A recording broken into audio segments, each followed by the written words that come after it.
ទូ ថ្ងៃនេះមាន ទូ សំណ ត្រី មួយ រៀល មុខ ជាមួយ ចង់បង្ហាញ ខ្មៅ ឲ្យបងប្អូន មានតែ បានទស្ស ត្រី នា រៀលហើយនឹងស្ពៃខ្មៅ នេះគឺជា គេហៅនៅខ្លះគេហៅស្ពៃហាង មុខពេជ្រជាមុខខ្មែរសម្រាប់ ខ្មៅទៅ ជាជនខ្មែរគឺពេញនិយមធ្វើហូបណាស់អ្នកខ្លះគេចូលចិត្តដាក់ត្រីផ្សេងគ្នាដូចប៉ុន្តែឲ្យក្នុងវិញទៅ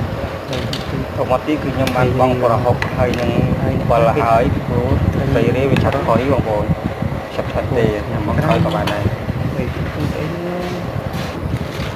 ហើយនេះនៅស្រុកខ្ញុំគេហៅថាស្ពៃបើនៅសង្រីបគេហៅថាស្ពៃឈើឬស្ពៃហងតែនៅនេះខ្ញុំមកតាមតំបន់វិញគឺគេហៅស្ពៃខ្មៅ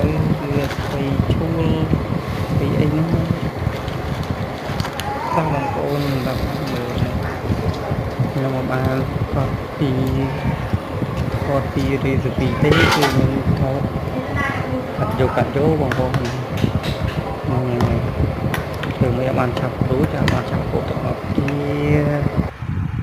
នេះបងប្អូនស្លោយើងក្រោយនេះគឺខ្ញុំត្រូវបានឆ្អិនហើយបងប្អូនគឺបងតែមកអង